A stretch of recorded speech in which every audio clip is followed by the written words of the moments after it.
sederhana mencegah korupsi. Agar rekan-rekan semua mengetahui cara apa saja sih yang bisa mencegah korupsi. Sebelum itu kami ingin memperkenalkan diri terlebih dahulu. Saya Lia sebagai moderator. Saya Dimas Giovanni sebagai penyaji pada penjualan hari ini. Baiklah, di sini mungkin presentasinya akan berjalan sekitar kurang lebih 10 menit. Tidak lama-lama lagi, saya langsung kembali kepada penyaji. Kalau saya persilakan. Baiklah, saya akan menjelaskan cara sederhana mencegah korupsi. Ini adalah identitas singkat dari saya. Nama lengkap Dimas Giovanni, tingkat 2 dari Prodi D3 Keperawatan Curug. Selanjutnya saya akan menjelaskan pengertian dari korupsi. Korupsi adalah tindakan seseorang yang menyalahgunakan kepercayaan dalam suatu masalah atau organisasi untuk mendapatkan keuntungan. Tindakan korupsi ini terjadi karena beberapa faktor yang terjadi di dalam kalangan masyarakat. Selanjutnya yaitu saya akan menjelaskan faktor terjadinya korupsi. Yang pertama yaitu ada faktor internal. Faktor internal merupakan sebuah sifat yang berasal dari diri kita sendiri. Contohnya seperti sifat tamak dan gaya hidup konsumtif.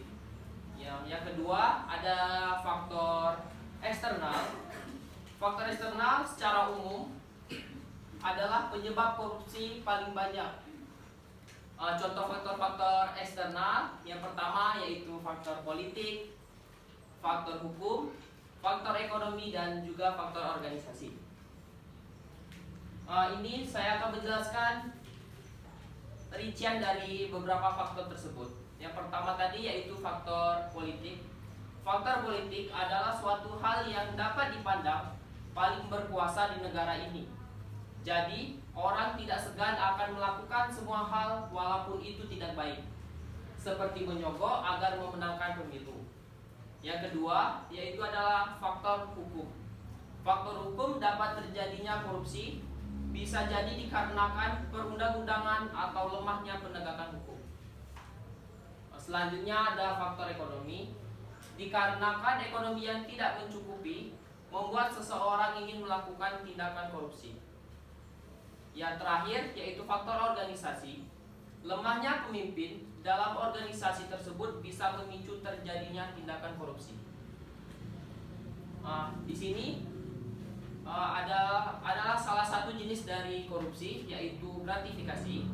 Gratifikasi adalah pemberian dalam arti luas yang meliputi pemberian uang, barang, rabat, komisi, pinjaman tanpa bunga, tiket perjalanan, fasilitas penginapan, perjalanan wisata, pengobatan cuma-cuma, dan fasilitas lainnya. Contoh gratifikasi yang diperbolehkan menggunakan transaksi elektronik atau tanpa sarana elektronik. Yang pertama yaitu diskon atau rabat. Yang kedua pinjaman tanpa bunga, tiket perjalanan, fasilitas penginapan, perjalanan wisata, pengobatan cuma-cuma, serta pemberian uang. Di sini adalah hal yang harus diterapkan, yaitu cara sederhana mencegah korupsi. Yang pertama yaitu pahami segala bentuk korupsi dan lawan. Kedua, hindari sikap ingin jalan pintas. Ketiga, cari tahu asal-usul hadiah yang sampai pada kita. Keempat, ajarkan dan contohkan sikap anti korupsi pada anak. Kelima, asah sikap sensitif pada adab terhadap lingkungan sekitar.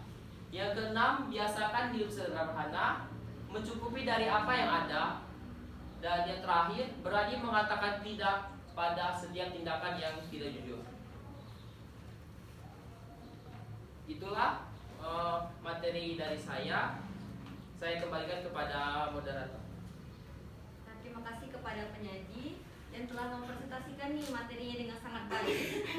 Sebelumnya siapa yang ingin bertanya atau adakah yang tidak mengerti? Dipersilakan kepada saudari. Baik Pak, perkenalkan nama saya Ani. Saya ingin bertanya Pak, kan dampak korupsi tadi itu kan ada berdampak di ekonomi dan politik. Selain dari dampak ekonomi dan politik itu ada dampak lain lagi nggak? lagi yang ingin bertanya? Jika tidak, boleh Kak langsung saja jawab pertanyaannya. Nah, baiklah, saya akan menjawab pertanyaan dari Ani. Dampak korupsi selain dampak ekonomi dan dampak politik. Selain itu adalah dampak terhadap birokrasi pemerintahan, ada juga dampak terhadap sosial dan kemiskinan masyarakat, serta dampak terhadap kerusakan lingkungan. Bagaimana Saudari Ani? Sudah dimengerti? Bisa. Terima kasih ya Kak. Oke, sama-sama. Baiklah, sebelum menutupi nih presentasi kita pada hari ini, kakak ingin bertanya kepada kalian, siapa yang tahu cara mencegah korupsi?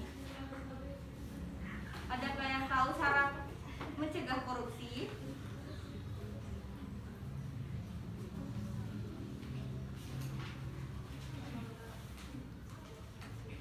Baiklah, kakak ulangi lagi ya.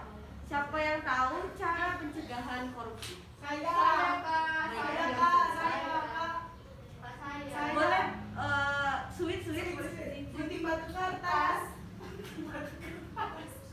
Ayo, ya kamu menang. Baiklah. Pencegahan korupsi itu yang saya tahu cuma 2 Kak, yaitu tidak menyalahgunakan kewenangan untuk kepentingan diri sendiri dan peningkatan kualitas kepada masyarakat. Hanya itu Kak, terima kasih. Bu, ada yang ingin menambahkan lagi? Boleh pada saudari. Kak, Saya, mengatakan saya tadi pemberlakuan kewajiban laporan transaksi keuangan tertentu, perbaikan sistem dan tindak lanjut atas pengaduan dari masyarakat.